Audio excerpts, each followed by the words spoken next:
Hi everyone. It's the 25th of March today. Gregorian calendar.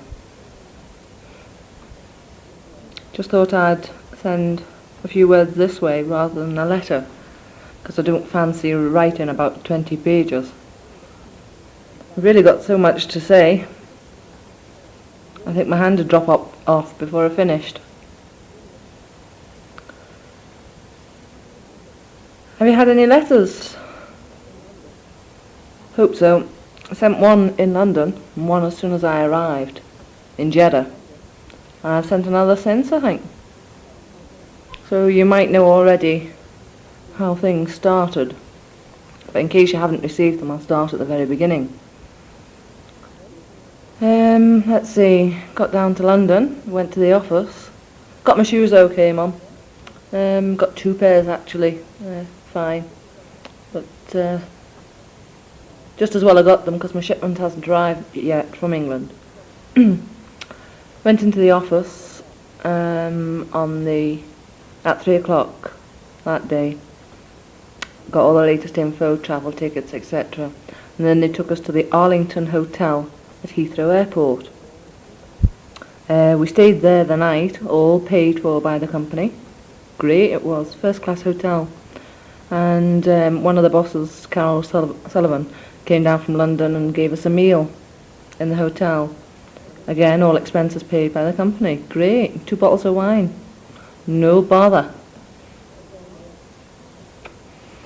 After that we turned in because we had to be up early. We had to get up at 6:30 the following morning and get the 7 o'clock bus to the airport. And as there were no hassles at the airport, we just handed in our tickets. And one of the girls, 3 of us went out there actually. There's another girl from just over the water, would you believe? She comes from Heswell, I think she said. She stayed in Jeddah, and another girl as well called Comfort Aite, who's Ghanese, and she's gone up to the other Whitaker hospital in Tabuk. Well, the 3 of us sort of got to the airport. And my case was heavy, but this poor lassie Comfort, you should have seen her. Honestly, she had to pay for excess luggage. She had 22 kilos excess luggage. You're only allowed to take 22 kilos on the flight. So she took double her amount and complained when she had to pay £65 for excess baggage. Absolutely flabbergasted. Goodness, mine was okay. Just. I think I was about 3 kilos over, but they let me off. Cost £3 a kilo for excess. So, got through the airport, went into the departure lounge and just sitting chatting there. And of course, dived for the bar, a couple of drinks, steady our nerves because Saudi Airlines are dry, meaning no booze. And we were in for a long flight. And then we went into the duty-free shop, bought some fags. Looked at the cassettes there, but they were all about the same prices as in the shops outside, so I didn't bother getting one, because I'd heard they were cheaper out in Saudi. After that, we boarded the plane at about 10 o'clock. And then it was supposed to take off at 11, but it didn't take off until 1:45. Because of the weather. It was snowing when we left Heathrow, and they had to de-ice the wings of the plane. Absolutely flabbergasted I was. Nearly shit myself. Hang on a minute, I'm just going to pause for a drink of beer. Just been listening to a retape, played back what I've just said, and listened to it. God, do I sound awful? What a Scouse accent. What a mixture. Scouse and Scots. Sounds awful. I'll have to learn Arabic. I'll come back with an Arabian accent then. Nobody will understand me then. Anyway, let's get on with the story. Took off, very, very smooth flight, no problems at all. Not bumpy at all until we got over the Red Sea. As we left so late, it was dark around about 6 o'clock your time. No, by the time we got over Italy, we saw parts of Italy. We landed in Geneva. We had an hour in Geneva. It was nice going through the Swiss Alps, really lovely from the thing. I took a couple of photos actually, so you'll be able to see probably when they arrive. I'll let you look at them. And we took off again from Geneva. And looking out the window, and you could see sort of the whole of France, not France, Italy, northern Italy we went over. And then we went across the Mediterranean, you could see all the coast of Italy and a couple of little islands. Really nice. And it started to get dark as soon as we hit Egypt, which was a shame because I wanted to see some of it. By the time we landed, it was 11:30 Jeddah time, which is where I'm 3 hours ahead of you now. So when it's 6:30 p.m. In Liverpool, it's 9:30 p.m. here. So we're thinking maybe 3 hours in advance. Anyway, got to the Jeddah at 11:30 and we were met at the airport. Customs wasn't too bad actually. We could have bought through about 3 bottles of scotch, no problem. They didn't really look at anything. Things they look for, there were booze, drugs and dirty books. They don't like porn out here, which I don't carry around anyway, so oh, this beer is good. Beer here, Audrey, beer. So I'll be alright here. There's beer, wine, whiskey, anything you want. Let's see, where am I? Oh, we met at the airport, went through customs. The chap who met us was Lebanese, and he could speak English and Arabic, so there were no problems. He just whisked us through. Then we took us to a hotel. It was called the Khaki Hotel. That caused a laugh all around. Khaki meaning horrible in our language, but it means really good in Arabic. So everything's khaki here. And you should have seen this place. Great big marble hallway and mirrors all over the place so you can see every angle. And oh, the restaurant is just fantastic there, it really is. And the rooms, you've got your own videotape in the rooms. Showers, bidets, room service, anything you want. Really expensive by our standards. Probably even more expensive out here because everything costs 3-4 times as much. When we collected the bills the next day, the company paid for it, of course, but we collected the bills and handed them in to Habib, the interpreter, and it cost about 500 reals each, and there's 6.5 reals to the pound at the minute, so you can work that out. Over 100 quid. No, just under 100 quid for each of us for one night's bed and breakfast and a dinner. Up fairly early again the next morning. Had to get up for documentation at 10 o'clock, that is handing in passports to the embassy and registering with the police and all sorts of funny things that they do here. Actually they do it in every country when you arrive to work, apparently. I wouldn't really know about that. So we spent an hour doing that, and then he took us on a guided tour of Jeddah, which was actually, the heat in Jeddah is unbelievable.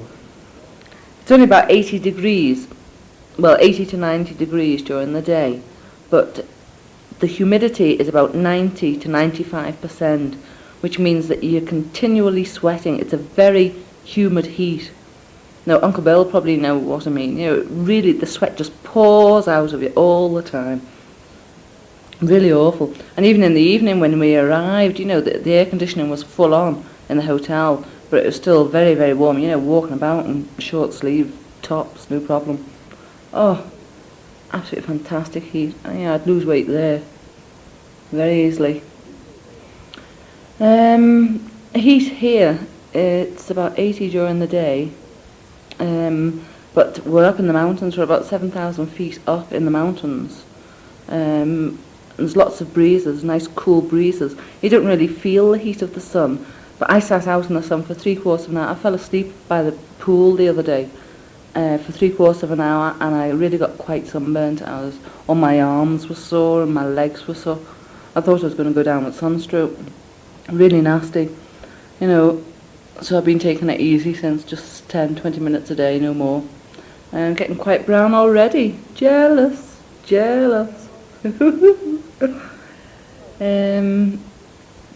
It gets quite cool here in the evening, drops to about 60 I would say, so you need a sweater. After the heat of the day you really feel the drop in temperature. What else? Well, the heat here is dry, so you don't sweat at all. No, no humidity, or very, very low humidity, because we're out in the desert area, but on the edge of the mountains. It's a super area. It's apparently the best part of Saudi Arabia, so I've done well, I think. Anyway, let's get back to Jeddah now. On the first day I arrived, no, second day. He took us on the guided tour of Jeddah, and then we went back into the hotel, and he gave us lunch at the hotel, Lebanese or Arabian style lunch. Wowee, that meal's lasted me about a week, I think. Absolutely fantastic. We started off with a huge salad which had artichokes, asparagus, olives, lettuce, tomatoes the size of your hand, cucumbers about the width of and the length of your arm. Oh, absolutely amazing. What a salad that was. And that was just for starters, you know. That was my meal. I thought it was everything and sort of stuck myself in there. Little did I know there were two main courses to follow. Hang on, I'm just going to have another drink of beer. Where's it gone? Oh, there we are.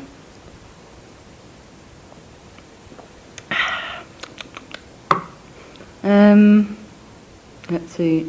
Oh yes, then we got to the second course, which again, it was a Arabian dish. It was boiled rice with, don't know what you call it. I think it was like a chicken done in a sauce, a mushroom type sauce, really delicious. Sauce was made in yogurt as well, fried yogurt. Oh, it sounds awful, but it was really delicious, very nice. I must get the recipe for that, if I can remember what it's called. And then after that we had, what was it? Oh yes, it was fried beef, not fried beef, roast beef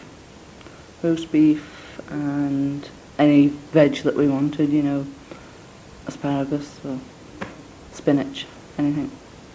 So I just had the roast beef and asparagus. Thought that'd do me. I was up to the brim then. Then we stopped for, it took about an hour to get to that stage. And then we stopped for a ciggy and a Coke. And then they brought around the sweet trolley. Oh, we couldn't even look at the sweets. They looked absolutely delicious, but no way could I even squeeze down a lemon sorbet, so I just sort of said no thanks.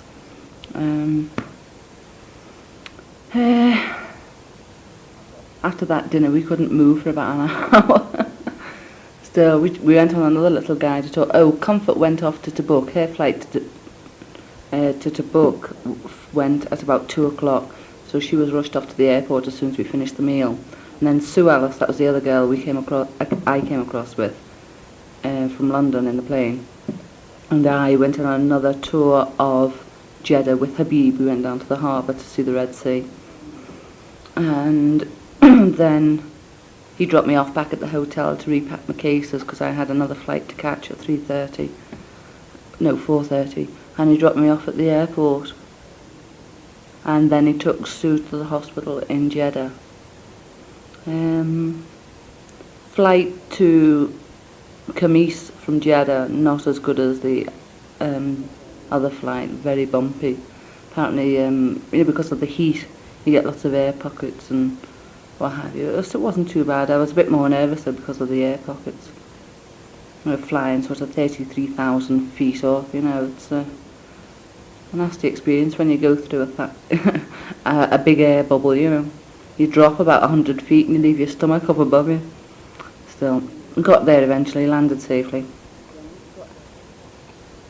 Again, no problems at Khamis. I was first off the plane, walked into customs and was sort of pounced upon by two Yanks, a man and a woman. The woman was the assistant matron, as we call it in England, but she's the assistant director here, Chris Hansen. She came to meet me.